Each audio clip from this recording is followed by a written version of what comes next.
E se a posição mais óbvia de um motor de avião não fosse a mais segura, mas a mais calculada? Porque tem uma decisão que está em todo avião comercial que você já embarcou, que parece tão natural que ninguém questiona. Os motores ficam nas asas. Sempre ficaram. É assim que avião parece, é assim que avião é. Mas e se isso não tivesse nada a ver com tradição? E se cada vez que você olha pela janela e vê aquele motor pendurado ali, você estiver olhando para a solução de um problema que quase destruiu a aviação comercial antes dela existir de verdade? Virou padrão, virou óbvio, virou invisível. Mas o que quase ninguém percebeu é que essa posição aparentemente simples é só a camada mais visível de um dos projetos mais calculados da engenharia aeronáutica. Porque por trás do motor na asa existe uma decisão que equilibra física, sobrevivência e economia, de uma forma que nenhuma outra indústria precisou fazer. Então pensa comigo, e se o motor na asa for só a resposta mais visível de um problema que vai muito mais fundo do que parece? Para entender por que os motores estão nas asas, você precisa primeiro entender o que acontece quando o motor para no ar. Não o motor inteiro, um motor, só um. Em um avião de 2 motores, se o motor do lado direito falha completamente em pleno voo, o lado esquerdo continua produzindo empuxo. Isso cria um desequilíbrio brutal. O avião quer girar na direção do motor morto, puxado para aquele lado pelo desequilíbrio de força. O piloto tem segundos para identificar, processar e compensar com o leme, antes que o avião entre em rotação que pode ser irrecuperável. Agora, a pergunta que os engenheiros fizeram nos anos 50, quando os primeiros jatos comerciais estavam sendo projetados, foi a seguinte: onde você coloca o motor para que, se ele falhar, o desequilíbrio seja o menor possível e o piloto tenha o máximo de tempo para reagir? E a resposta não é onde você intuitivamente colocaria. Os primeiros jatos militares colocaram os motores no corpo da fuselagem, embutidos na raiz da asa ou na cauda. Parecia lógico. Motor dentro do avião significa motor protegido, significa menos arrasto externo, significa estrutura mais limpa.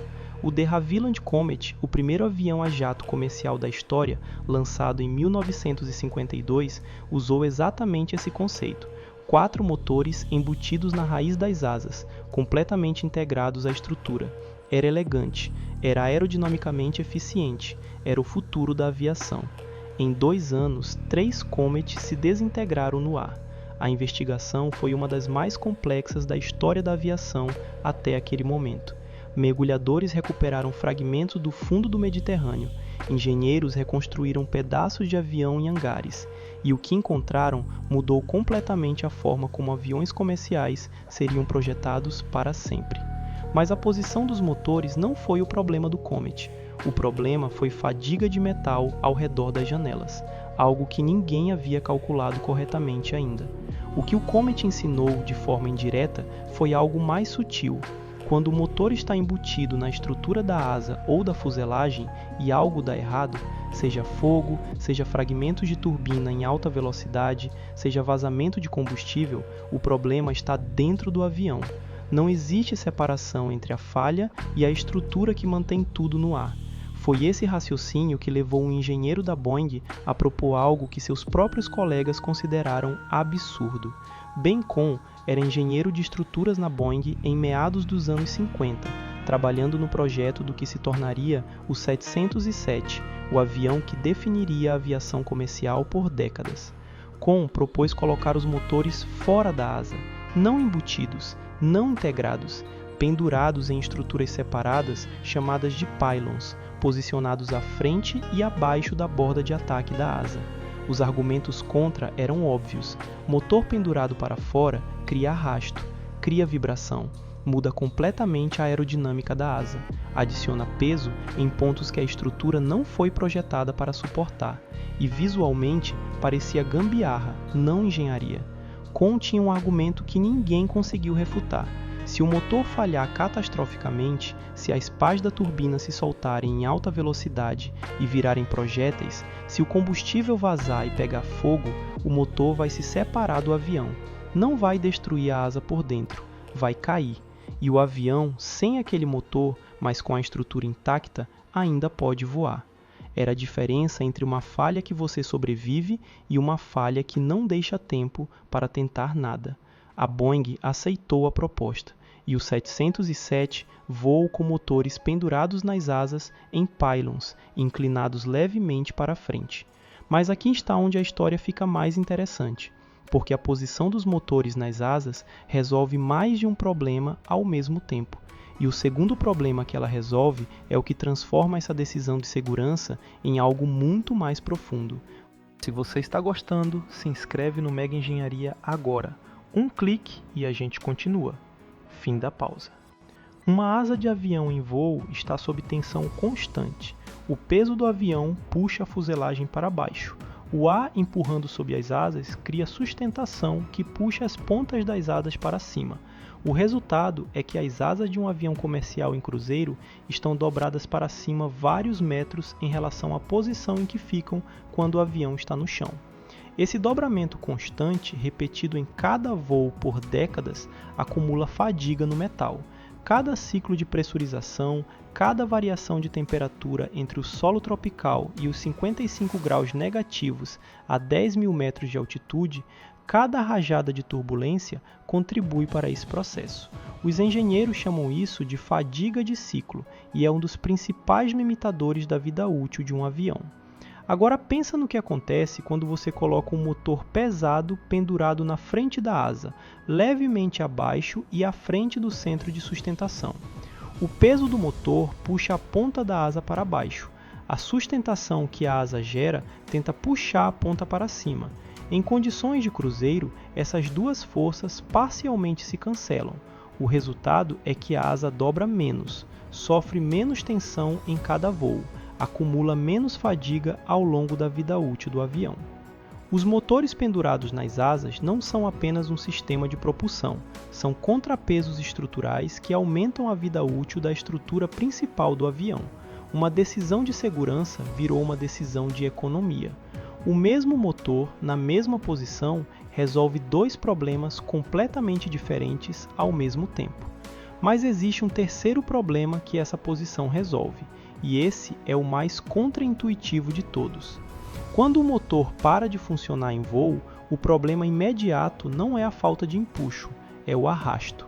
O motor parado no ar não é neutro, é um obstáculo.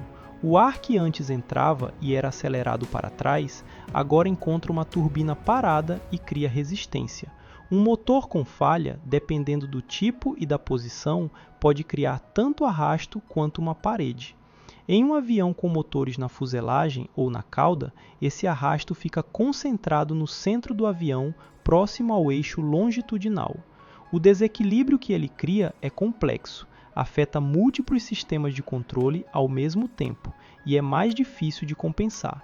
Em um avião com motores nas asas, o arrasto do motor com falha fica na asa. O desequilíbrio é lateral, previsível e compensável com o leme de forma relativamente direta. Os pilotos treinam para essa falha específica. Os simuladores reproduzem exatamente esse desequilíbrio. E a geometria do avião, com os motores onde estão, torna essa compensação algo que um piloto treinado consegue executar, mesmo sob estresse extremo. Isso não é acidente de projeto, é a posição dos motores tornando uma emergência gerenciável. Mas se a posição nas asas é tão superior, por que alguns aviões ainda têm motores na cauda? O Boeing 727, o MD-80, o Fokker 100, todos com motores na cauda e todos foram aviões confiáveis e bem-sucedidos. A resposta está no tipo de operação. Aviões com motores na cauda têm um centro de gravidade diferente, mais traseiro, que os torna mais sensíveis a como a carga está distribuída a bordo, mas também permite um design de asa mais limpa, sem pylons e motores perturbando o fluxo de ar sobre a superfície. Em rotas curtas, com pousos e decolagens frequentes, essa asa mais limpa significa melhor desempenho em baixa velocidade, o que importa mais do que a eficiência em cruzeiro. E em aeroportos menores, com pistas mais curtas, essa diferença de desempenho pode ser crítica. Mas em aviões de longo curso, onde a maior parte do voo é cruzeiro a alta altitude, os motores nas asas vencem em eficiência, segurança estrutural e gerenciamento de falhas. É por isso que todo avião de corredor duplo de longa distância tem motores nas asas. E é por isso que essa configuração dominou a aviação comercial de forma tão completa que virou invisível. Hoje, os motores que ficam nas asas dos maiores aviões comerciais são tão grandes que o pylon que os sustenta é uma peça de engenharia por si só. O GE9XX, motor do Boeing de 777XX, tem 3 metros e 43 centímetros de diâmetro. O pylon que o prende à asa precisa transmitir centenas de toneladas de empuxo para a estrutura, absorver vibrações que destruiriam qualquer conexão rígida e, ao mesmo tempo, ser projetado para se separar de forma controlada se o motor sofrer uma falha catastrófica, sem danificar a asa no processo. Existem fusíveis estruturais dentro do pylon, pontos projetados para falhar em uma sequência específica, de forma que a separação do motor siga um caminho que não corte linhas de combustível, não danifique superfície de controle e não desequilibre o avião de forma irrecuperável. A separação do motor é projetada, a forma como ele cai é calculada. Isso é o que existe por trás daquele motor pendurado na asa que você olha pela janela sem pensar duas vezes. No fim, o motor na asa não está ali porque ficou bonito no projeto. Está ali porque um engenheiro nos anos 50 fez uma pergunta que ninguém havia feito antes. Não onde colocar o motor para que o avião voe melhor, mas onde colocar o motor para que, quando algo der errado, ainda reste tempo para fazer alguma coisa. E a resposta que ele encontrou acabou resolvendo também a fadiga da asa, o gerenciamento de falhas e a eficiência em cruzeiro, tudo de uma vez, com uma única decisão de posicionamento. Essa é a diferença entre engenharia que resolve um problema e engenharia que entende qual é o problema de verdade. Se esse vídeo te surpreendeu, deixa nos comentários o que mais te chamou a atenção, a gente lê tudo. E se você ainda não está inscrito no Mega Engenharia, inscreve agora. Toda semana tem uma decisão que parece óbvia por fora e esconde um problema enorme por dentro, explicada do jeito que nenhum outro canal explica. Até o próximo!